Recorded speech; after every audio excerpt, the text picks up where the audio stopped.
My dear friends and professionalist time Uday Singh advocate speaking. ನೀವೆಲ್ಲರೂ ಸಹ ನನ್ನ ಚಾನಲನ್ನು ನೋಡ್ತಾ ಇದ್ದೀರಿ ಅಂತ ನಾನು ಅಂದ್ಕೊಂಡಿದ್ದೀನಿ.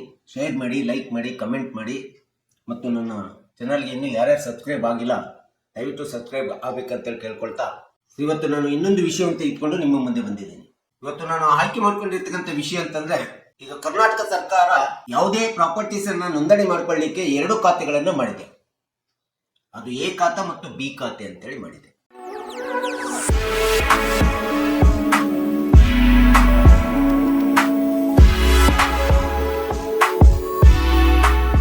ಸೊ ಸಾರ್ವಜನಿಕರಿಗೆ ಇದು ಎ ಖಾತೆ ಅಂದ್ರೇನು, ಬಿ ಖಾತೆ ಅಂದ್ರೇನು ಎಂಬತಕ್ಕಂಥದ್ದು ಒಂದು ಸ್ಪಷ್ಟ ಚಿತ್ರಣ ಸಿಗುತ್ತಕ್ಕಂಥದ್ದು ತುಂಬಾ ಕಷ್ಟ ಆಗ್ತದೆ.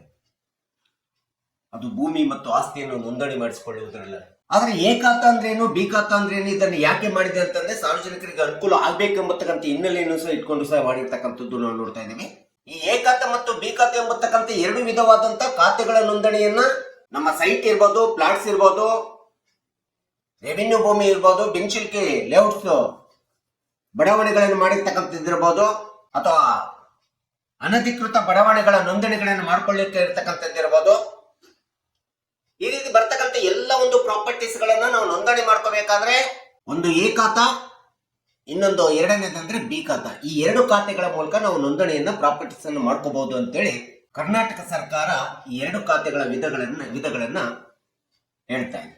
ಒಟ್ಟು ಗ್ರಾಮೀಣ ಮಟ್ಟದಿಂದ ಹಿಡಿದು ನಗರ ಮಟ್ಟದವರೆಗೆ ರಾಜ್ಯದಲ್ಲಿ ಬರ್ತಕ್ಕಂಥ ಎಲ್ಲ ಒಂದು ಈ ಪ್ರಾಪರ್ಟೀಸ್ ಗಳನ್ನ ನೋಂದಣಿ ಮಾಡ್ಕೊಳ್ಬೇಕಾದ್ರೆ ಈ 2 ಖಾತೆಗಳಲ್ಲಿ ಮಾಡಿಸ್ಕೊಳ್ರಿ ಅಂತ ಹೇಳ್ತಿದ್ದಾರೆ. ಎ ಖಾತೆ ಮತ್ತು ಬಿ ಖಾತೆ ಮೂಲಕ ನೀವು ನಿಮ್ಮ ಪ್ರಾಪರ್ಟೀಸ್ ಅನ್ನ ಕಾನೂನುಬದ್ಧವಾಗಿ ನೋಂದಣಿ ಮಾಡಿಸ್ಕೊಳ್ಳಿಕ್ಕೆ ಅವಕಾಶ ಇದೆ, ಅಂತೇಳಿ ಹೇಳಿದೆ. ಈ 2 ಖಾತೆಗಳಲ್ಲಿ ಇರ್ತಕ್ಕಂಥ ವ್ಯತ್ಯಾಸ ಏನು, ಎ ಖಾತೆ ಅಂದ್ರೆ ಏನು, ಬಿ ಖಾತೆ ಅಂದ್ರೆ ಏನು, ಎರಡರಲ್ಲಿ ಏನು ವ್ಯತ್ಯಾಸ ಇದೆ ಎಂಬತಕ್ಕಂಥದ್ದನ್ನ ನಾವು ನೋಡ್ತಾ ಹೋದಾಗ ನಮಗೆ ಗೊತ್ತಾಗ್ತದೆ. ಎ ಖಾತೆ ಎಂದರೇನು, ಬಿ ಖಾತೆ ಅಂದ್ರೆ. ಸೊ ಇವೆರಡು ವ್ಯತ್ಯಾಸವನ್ನ ನಾವು ತಿಳ್ಕೊಳ್ಳಿಕ್ಕೆ ಪ್ರಯತ್ನ ಮಾಡೋಣ ಈ ವಿಡಿಯೋ ಮೂಲಕ. ಮೊಟ್ಟ ಮೊದಲನೇದಾಗಿ ಎ ಖಾತೆ ಎಂಬತಕ್ಕಂಥದ್ದು ರಿಜಿಸ್ಟರ್ಡ್ ದಾಖಲಾತಿಗಳು ಎಲ್ಲವೂ ಕಾನೂನುಬದ್ಧವಾದಂತಹ ರಿಜಿಸ್ಟರ್ಡ್ ದಾಖಲಾತಿಗಳನ್ನು ಹೊಂದಿರುವಂತದ್ದಾಗಿರ್ತದೆ. ಮತ್ತು ಎ ಖಾತೆ ಒಳಗಡೆ ಬರ್ತಕ್ಕಂಥ ಎಲ್ಲಾ ಆಸ್ತಿಗಳ ಸಹಜವಾಗಿ ಯಾರು ಮಾಲೀಕನು, ಯಾರು ಮಾಲೀಕತ್ವದಲ್ಲಿ ಈ ಆಸ್ತಿ ಇದೆ, ಈ ಆಸ್ತಿಗಳು ಇದಾವೆ, ಈ ಪ್ಲಾಟ್ ಇದೆ, ಈ ಸೈಟ್ ಇದೆ ಅಥವಾ ಲೇಔಟ್ ಇದೆ ಎಂಬತಕ್ಕಂಥದ್ದು ಸ್ಪಷ್ಟವಾಗಿ ಕಾನೂನುಬದ್ಧವಾಗಿ ತೋರಿಸ್ಕೊಡ್ತಕ್ಕಂಥ ಖಾತೆ ಎ ಖಾತೆ ಆಗಿದೆ. ಇದು ಕಾನೂನುಬದ್ಧವಾಗಿ ನೋಂದಣಿ ಆಗಿರ್ತಕ್ಕಂಥದ್ದು ಎ ಖಾತೆ. ಆದ್ರೆ ಬಿ ಖಾತೆ ನೋಂದಣಿ ಆಗಿರೋದಂತೆಲ್ಲ, ಆದ್ರೆ ಇಲ್ಲಿ ನೋಂದಣಿ ಆಗಿರ್ತದೆ ಬಿ ಖಾತೆ ಒಳಗಡೆ ಪ್ರಾವಿಷನಲ್ ನೋಂದಣಿ ಆಗಿರ್ತದೆ. ತಾತ್ಕಾಲಿಕವಾಗಿ ನೋಂದಣಿಯನ್ನು ಹೊಂದಿರತಕ್ಕಂಥ ಖಾತೆ ಬಿ ಖಾತೆ ಆಗಿರ್ತದೆ. ಇಲ್ಲಿ ಎಲ್ಲಾ ಪ್ರಾಪರ್ಟೀಸ್ ಗಳನ್ನ ಕಾನೂನುಬದ್ಧವಾಗಿ ಅಪ್ರೂವಲ್ ಆಗಿರೋದಿಲ್ಲ. ಎಲ್ಲಾ ದಾಖಲೆಗಳು, ಪ್ರಾಪರ್ಟೀಸ್ ಎಲ್ಲಾ ದಾಖಲೆಗಳು ಕಾನೂನುಬದ್ಧವಾಗಿ ಅಪ್ರೂವ್ಡ್ ಆಗಿರೋದಿಲ್ಲ, ರಿಜಿಸ್ಟರ್ಡ್ ಆಗಿರೋದಿಲ್ಲ, ನೋಂದಣಿ ಆಗಿರೋದಿಲ್ಲ. ಇದು ಬಿ ಖಾತೆದಲ್ಲಿ ಬರ್ತದೆ. ಉದಾಹರಣೆಗೆ ಎನೆ ಆಗಿರೋದಿಲ್ಲ. ಕೃಷಿ ಭೂಮಿಯನ್ನು ನಾವೇನ್ ಮಾಡ್ತೀವಿ ಅಂದ್ರೆ ಎನೆ ಮಾಡ್ಕೊಳ್ಳಾರ್ದಲೆ ಅದನ್ನ ನಾವು ಬಡಾವಣೆ ಅಥವಾ ಲೇಔಟ್ಸ್ ಅಂತೇಳಿ ತಯಾರು ಮಾಡಿಬಿಡ್ತೀವಿ. ಅಲ್ಲಿ ಪ್ಲಾಟ್ಸ್ ಗಳನ್ನ ಕೂಡಿಸ್ಬಿಡ್ತೀವಿ. ಅಲ್ಲಿ ಓನರ್ ಏನ್ ಮಾಡ್ತಾನೆ, ಆ ಭೂಮಿಯನ್ನ ಪ್ಲಾಟ್ಸ್ ಗಳನ್ನ ಜನರಲ್ ಪವರ್ ಆಫ್ ಅಟಾರ್ನಿ ಅಂತ ಹೇಳ್ಬಿಟ್ಟು ಬೇರೆಗೆ ಮಾರಾಟ ಮಾಡಿಬಿಟ್ಟಿರ್ತಾನೆ. ಮಾರಾಟ ಮಾಡಿದಂತ ಸಂದರ್ಭದೊಳಗಡೆ ಈ ರೀತಿಯಾದಂತ ಬಿ ಖಾತೆಯಲ್ಲಿ ನೋಂದಣಿ ಆದಂತ ಪ್ರಾಪರ್ಟೀಸ್ ಏನಿದೆಯಲ್ಲ, ಇಲ್ಲಿ ಯಾರು ಓನರ್ ಅಂತೇಳಿ ಸ್ಪಷ್ಟವಾಗಿ ಗುರುತಿಸ್ಕೊಳ್ಳಿಕ್ಕೆ ಸಾಧ್ಯ ಆಗುದಿಲ್ಲ. ಆದ್ರೆ ಬಿ ಖಾತೆ ಒಳಗಡೆ ಇಂಥ ಒಂದು ಪ್ರಾಪರ್ಟೀಸ್ ಗಳನ್ನ ನೋಂದಣಿ ಮಾಡ್ಕೊಳ್ಳಿ ಅಂತೇಳಿ ಸರ್ಕಾರ ಹೇಳ್ತಾ ಇದೆ. ಇದು ಮೊಟ್ಟ ಮೊದಲನೇ ವ್ಯತ್ಯಾಸ ಎ ಮತ್ತು ಬಿ ಖಾತೆ. ಇನ್ನ ಎ ಖಾತೆಯಲ್ಲಿ ಬಂದಂತ ಸಂದರ್ಭದೊಳಗಡೆ ಎ ಖಾತಾ ಪ್ರಾಪರ್ಟೀಸ್ ಏನಿದೆ, ಅದು ಮನೆ ಇರ್ಬೋದು, ಸೈಟ್ ಇರ್ಬೋದು, ಇನ್ಯಾವುದೇ ಇರ್ಬೋದು, ಇಲ್ಲಿ ಎಲ್ಲ ಅವಶ್ಯಕವಾದಂತ ದಾಖಲಾತಿಗಳು ರಿಜಿಸ್ಟರ್ಡ್ ಆಗಿರ್ತವೆ. ಅದು ಕಾನೂನುಬದ್ಧವಾದಂತ ನೋಂದಣಿ ಇರ್ತದೆ, ಸೇಲ್ ಡೀಡ್ ಇರ್ತದೆ, ಖರೀದಿ ಪತ್ರ ಇರ್ತದೆ, ಬಿಲ್ಡಿಂಗ್ ಅಪ್ರೂವ್ಡ್ ಪ್ಲಾನ್ ಇರ್ತದೆ, ಮತ್ತು ಆಕ್ಯುಪೆನ್ಸಿ ಸರ್ಟಿಫಿಕೇಟ್ ಇರ್ತದೆ, ಟ್ಯಾಕ್ಸ್ ಅಸೆಸ್ಮೆಂಟ್ ಆಗಿರ್ತದೆ, ಟ್ಯಾಕ್ಸ್ ಕಟ್ಸ್ಕೊಂಡಿರ್ತಾರೆ. ಈ ಎಲ್ಲ ದಾಖಲಾತಿಗಳನ್ನ, ಅವಶ್ಯಕವಾದಂತ ದಾಖಲಾತಿಗಳನ್ನ ಹೊಂದಿರತಕ್ಕಂತ ಖಾತೆ ಏನಿದೆಯಲ್ಲ, ಅದನ್ನ ಸ್ಪಷ್ಟವಾಗಿ ಕಾನೂನುಬದ್ಧ ಎ ಖಾತೆ ಅಂತೇಳಿ ನಾವು ಕರೀತಾ ಇದ್ದೀವಿ. ಇನ್ನು ಬಿ ಖಾತೆಗೆ ಬಂದ ತಕ್ಷಣ ಈ ರೀತಿ ಎಲ್ಲ ಆಸ್ತಿಗೆ ಸಂಬಂಧಪಟ್ಟಂತ ಎಲ್ಲಾ ದಾಖಲಾತಿಗಳನ್ನು ಹೊಂದಿರೋದಿಲ್ಲ.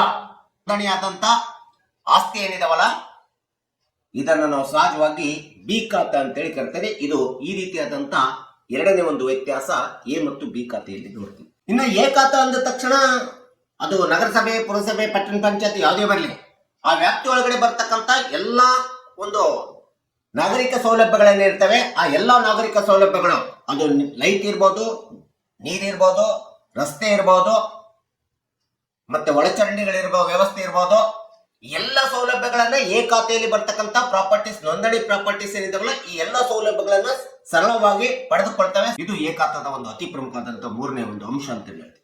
ಇನ್ನ ಇದೇ ಮೂರನೇ ಒಂದು ಅಂಶ ವ್ಯತ್ಯಾಸ ಬಿ ಖಾತೆಗೆ ಹೋಲಿಸಿ ನೋಡಿದ್ರೆ, ಬಿ ಖಾತೆಯಲ್ಲಿ ಬರ್ತಕ್ಕಂಥ ಸೈಟ್ಸ್ ಇರ್ಬೋದು ಅಥವಾ ಬೆಂಚಲ್ಕೆ ರೆವಿನ್ಯೂನಿಂದ ತಯಾರಾಗಿರ್ತಕ್ಕಂಥ ಒಂದು ಪ್ಲಾಟ್ಸ್ಗಳು ಇರ್ಬೋದು, ಅಥವಾ ಇಲ್ಲಿಗಲ್ ಆಗಿ ಮಾಡಿರ್ತಕ್ಕಂಥ ಬಡಾವಣೆಗಳಿರ್ಬೋದು, ಲೇಔಟ್ಸ್ಗಳಿರ್ಬೋದು, ಅಥವಾ ಎಣ್ಣೆ ಆಗ್ಲಾರ್ದಲ್ಲೇ ಇರ್ತಕ್ಕಂಥ ಒಂದು ಕೃಷಿ ಭೂಮಿಯನ್ನ ಸೈಟ್ಸ್ ಅಥವಾ ಪ್ಲಾಟ್ಸ್ ಮಾಡಿರ್ತಕ್ಕಂಥದ್ದು ಇರ್ಬೋದು. ಸೊ ಈ ರೀತಿ ಇದ್ದಂತ ಒಂದು ಪ್ರಾಪರ್ಟೀಸ್ ಏನಿದಾವೆ, ಈ ಪ್ರಾಪರ್ಟೀಸ್ ಅನ್ನ ತಯಾರು ಮಾಡಿದಂತ ಓನರ್ಗಳು, ಈ ಪ್ರಾಪರ್ಟಿ ಮೇಲೆ ಇರ್ತಕ್ಕಂಥ ಮಾಲೀಕರು ಏನಿದ್ದಾರೆ, ಈ ಎಲ್ಲ ಮಾಲೀಕರು ನಾಗರಿಕ ಸೇವೆಗಳು, ನಗರಸಭೆ ಅಥವಾ ಪುರಸಭೆ, ಪಟ್ಟಣ ಪಂಚಾಯತಿ ಪೌರಾಡಳಿತದಲ್ಲಿ ಬರ್ತಕ್ಕಂಥ ನಾಗರಿಕ ಸೇವೆಗಳೇಂತಾರೆ ಎಲ್ಲಾ ಸೌಲಭ್ಯಗಳು, ಲೈಟು, ಒಳಚರಂಡಿ, ನೀರು, ರೋಡು, ರಸ್ತೆ, ಇವೆಲ್ಲವುಗಳ ಸೌಲಭ್ಯಗಳನ್ನ ಈ ಒಂದು ಬಿ ಖಾತೆದಲ್ಲಿ ಇರ್ತಕ್ಕಂಥ ಮಾಲೀಕರು ಅಥವಾ ಮಾಲೀಕತ್ವವನ್ನು ಪಡೆದಿರ್ತಕ್ಕಂಥ ವ್ಯಕ್ತಿಗಳು ಎಲ್ಲಾ ಸೌಲಭ್ಯಗಳನ್ನು ಪಡ್ಕೊಳ್ಳೋದು ತುಂಬಾ ಕಷ್ಟ ಆಗ್ತದೆ. ಯಾಕಂದ್ರೆ ಇಲ್ಲಿ ಮಾಲೀಕತ್ವ ಯಾರಿದೆ ಅಂತೇಳಿ ಸ್ಪಷ್ಟತೆ ಇರೋದಿಲ್ಲ. ಈ ರೀತಿಯಾದಂತ ವ್ಯತ್ಯಾಸ ಕಂಡು ಬಂದಾಗ ಎ ಖಾತೆಗಳಿಗೆ ನಾಗರಿಕರಿಗೆ ಬೇಕಾಗಿರ್ತಕ್ಕಂಥ ಎಲ್ಲ ಸೌಲಭ್ಯಗಳು ಸರಳವಾಗಿ ಸಿಗ್ತವೆ. ಬಿ ಖಾತೆಯಲ್ಲಿ ಬರ್ತಕ್ಕಂಥ ಪ್ರಾಪರ್ಟೀಸ್ ಗಳಿಗೆ, ಓನರ್ಸ್ ಗಳಿಗೆ ಈ ಸೌಲಭ್ಯಗಳು ಪಡೆದುಕೊಳ್ಳತಕ್ಕಂಥದ್ದು ತುಂಬಾ ಕಷ್ಟ ಆಗ್ತದೆ. ಈ ರೀತಿ ಎ ಮತ್ತು ಬಿ ಖಾತೆಯಲ್ಲಿ ಇರ್ತಕ್ಕಂಥ ವ್ಯತ್ಯಾಸವನ್ನು ನಾವು ಮೂರನೇದಾಗಿ ನೋಡ್ತಾ ಇದ್ದೀವಿ. ಸೊ ಎ ಖಾತೆಯಲ್ಲಿ ಬರ್ತಕ್ಕಂಥ ಯಾವುದೇ ಪ್ರಾಪರ್ಟೀಸ್ ತೆಗೆದುಕೊಳ್ಳಿ, ಆ ಎಲ್ಲ ಪ್ರಾಪರ್ಟೀಸ್ಗಳು ರಿಜಿಸ್ಟರ್ಡ್, ಕಾನೂನುಬದ್ಧವಾಗಿ ರಿಜಿಸ್ಟರ್ಡ್ ಆಗಿರ್ತವೆ. ಅದು ಪರ್ಮನೆಂಟ್ ಖಾತಾ ಆಗ್ತದೆ. ಎ ಖಾತೆ ಇದೆ ಪರ್ಮನೆಂಟ್, ಲೀಗಲೈಸ್ಡ್ ಅಂಡ್ ಪರ್ಮನೆಂಟ್ ಖಾತಾ ಆಗ್ತದೆ. ಅದೇ ಬಿ ಖಾತೆ ಎಂಬತಕ್ಕಂಥದ್ದು ಪರ್ಮನೆಂಟ್ ಆಗೋದಿಲ್ಲ, ಇದು ಪ್ರಾವಿಷನಲ್ ರಿಜಿಸ್ಟರ್ಡ್ ಆಗಿರ್ತದೆ, ತಾತ್ಕಾಲಿಕವಾದಂತ ನೋಂದಣಿ ಆಗಿರ್ತದೆ.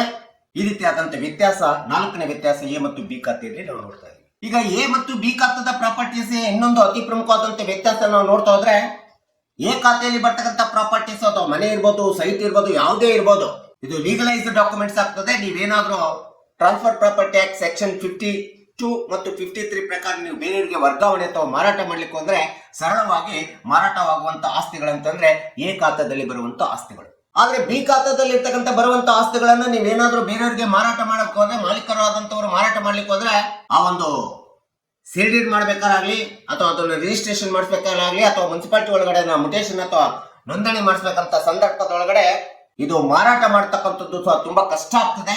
ಒಂದು ವೇಳೆ ನಾವು ಮಾರಾಟ ಮಾಡಿ ನೋಂದಣಿ ಮಾಡಿಸಿದ್ರು ಕೂಡ ಅಲ್ಲಿ ಟ್ರಾನ್ಸ್ಫರ್ ಪ್ರಾಪರ್ಟಿ ಆಕ್ಟ್ ಸೆಕ್ಷನ್ 52 ಮತ್ತು 53 ಪ್ರಕಾರ ಆಗಿರೋದಿಲ್ಲ ಎಂಬತಕ್ಕಂಥದ್ದನ್ನ ನಾವಿಲ್ಲಿ ನೋಡ್ಬೇಕಾಗುತ್ತೆ. ಎ ಖಾತಾದಲ್ಲಿ ಬರುವಂತ ಆಸ್ತಿಗಳಿಗೆ ಕನ್ವರ್ಸೇಷನ್ ಪ್ರಶ್ನೆ ಬರೋದಿಲ್ಲ. ಇಲ್ಲಿ ನೋಂದಣಿ ಮಾಡತಕ್ಕಂಥದ್ದು ಕನ್ಸರ್ನ್ ಅಥಾರಿಟಿಯ ಕ್ವಶನ್ ಅರೈಸ್ ಆಗೋದಿಲ್ಲ. ಆದ್ರೆ ಬಿ ಖಾತಾದಲ್ಲಿ ಬರ್ತಕ್ಕಂಥ ಪ್ರಾಪರ್ಟೀಸ್ ಏನಿದೆಯಲ್ಲ, ಬಿ ಖಾತಾದಲ್ಲಿ ಬರುವಂತ ಪ್ರತಿಯೊಂದು ಪ್ರಾಪರ್ಟೀಸ್ ಕೂಡ ಸರ್ಕಾರಕ್ಕೆ ಸಂಬಂಧಪಟ್ಟಂತ ಇಲಾಖಾ ಕನ್ಸರ್ನ್ ಅಥಾರಿಟೀಸ್ ನ ಅಪ್ರೂವಲ್ ಬೇಕಾಗುತ್ತೆ. ಆ ಪ್ರಾಪರ್ಟೀಸ್ ಗಳನ್ನು ಕನ್ಸರ್ನ್ ಅಥಾರಿಟಿ ಇಲಾಖೆ ಅಪ್ರೂವಲ್ ಮಾಡಬೇಕಾಗುತ್ತೆ, ಸರ್ಕಾರದಿಂದ ಅಪ್ರೂವಲ್ ಪಡ್ಕೋಬೇಕಾಗುತ್ತೆ. ಅಪ್ರೂವಲ್ ಪಡ್ಕೊಂಡು ನಂತರ ಅದನ್ನ ನಾವು ಬಿ ಖಾತಾದಿಂದ ಎ ಖಾತಾ ಅಂತೇಳಿ ನಾವು ಮಾಡ್ಕೊಳ್ಳಿಕ್ಕೆ ಸಾಧ್ಯ ಆಗ್ತದೆ. ಈಗ ಲ್ಯಾಂಡ್ ಕನ್ವರ್ಸೇಷನ್ ಆಕ್ಟ್ ಹೊಸದಾಗಿ ಏನ್ ಬಂದಿದೆ, ಲ್ಯಾಂಡ್ ಕನ್ವರ್ಸೇಷನ್ ಆಕ್ಟ್ ಪ್ರಕಾರ ಯಾವುದೇ ಒಂದು ನಗರಸಭೆ ಅಥವಾ ನಗರ ವ್ಯಾಪ್ತಿಯಲ್ಲಿ ಬರ್ತಕ್ಕಂಥ 5 ರಿಂದ 8 ಕಿಲೋಮೀಟರ್ ವ್ಯಾಪ್ತಿ ಒಳಗಡೆ ಯಾವುದೇ ಒಂದು ಕೃಷಿ ಭೂಮಿ ಇತ್ತು ಅಂದ್ರೆ ಆ ಕೃಷಿ ಭೂಮಿ ಸಹಜವಾಗಿ ನಾನ್ ಅಗ್ರಿಕಲ್ಚರಲ್ ಅಂತೇಳಿ ಪರಿವರ್ತನೆ ಆಗಿದೆ ಅಂತೇಳಿ ಸರ್ಕಾರ ಆದೇಶ ಹೇಳಿದೆ.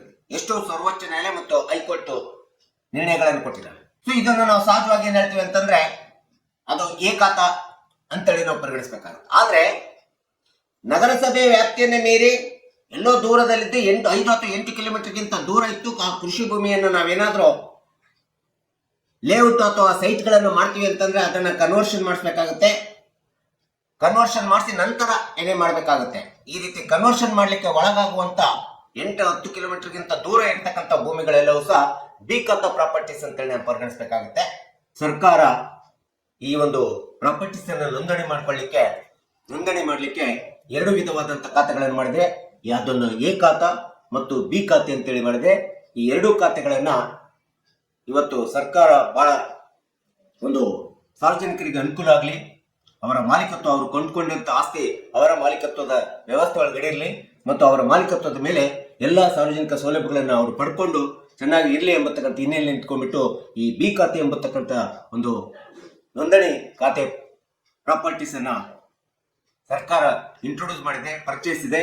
ಇದರ ಅನುಕೂಲವನ್ನ ನಾವು ನೀವುಗಳೆಲ್ಲರೂ ಸಾರ್ವಜನಿಕರು ತೆಗೆದುಕೊಂಡು ನಾವು ಒಂದು ಉತ್ತಮವಾದಂಥ ಒಂದು ಮಾಲೀಕತ್ವದ ವ್ಯವಸ್ಥೆಯನ್ನು ಪಡ್ಕೊಂಡಿರ್ಲಿಕ್ಕೆ ಅನುಕೂಲ ಆಗಿದೆ ಎಂಬತಕ್ಕಂಥ ಹಿನ್ನೆಲೆಯನ್ನು ಇಟ್ಕೊಂಡು ಈ ಎ ಖಾತಾ ಅಂದ್ರೇನು ಮತ್ತು ಬಿ ಖಾತಾ ಅಂದ್ರೇನು, ಇದರ ವ್ಯತ್ಯಾಸ ಏನಿದೆ ಎಂಬತಕ್ಕಂಥದ್ದನ್ನ ನಾನೊಂದು ಈ ವಿಡಿಯೋ ಮೂಲಕ ಒಂದು ಸಂಕ್ಷಿಪ್ತವಾದ ವಿವರಣೆಯನ್ನು ನಿಮ್ಮ ಮುಂದೆ ಕೊಟ್ಟಿದ್ದೀನಿ. ದಯವಿಟ್ಟು ನನ್ನ ವಿಡಿಯೋ ಇಷ್ಟ ಆಗಿದ್ರೆ ಶೇರ್ ಮಾಡಿ, ಲೈಕ್ ಮಾಡಿ, ಕಮೆಂಟ್ ಮಾಡಿ ಮತ್ತು ನನ್ನ ಚಾನೆಲ್ಗೆ ಇನ್ನೂ ಯಾರ್ಯಾರು ಸಬ್ಸ್ಕ್ರೈಬ್ ಆಗಿಲ್ಲ ದಯವಿಟ್ಟು ಸಬ್ಸ್ಕ್ರೈಬ್ ಆಗಿ ಅಂತ ಕೇಳ್ಕೊಳ್ತಾ ಇವತ್ತಿನ ವಿಷಯಕ್ಕೆ ವಿರಾಮವನ್ನು ಹೇಳ್ತೀನಿ. ಇನ್ನೊಂದು ವಿಷಯ ತೆಗೆದುಕೊಂಡು ನಿಮ್ಮ ಮುಂದೆ ಬರ್ತೀನಿ. ಜೈ ಹಿಂದ್, ಜೈ ಕರ್ನಾಟಕ.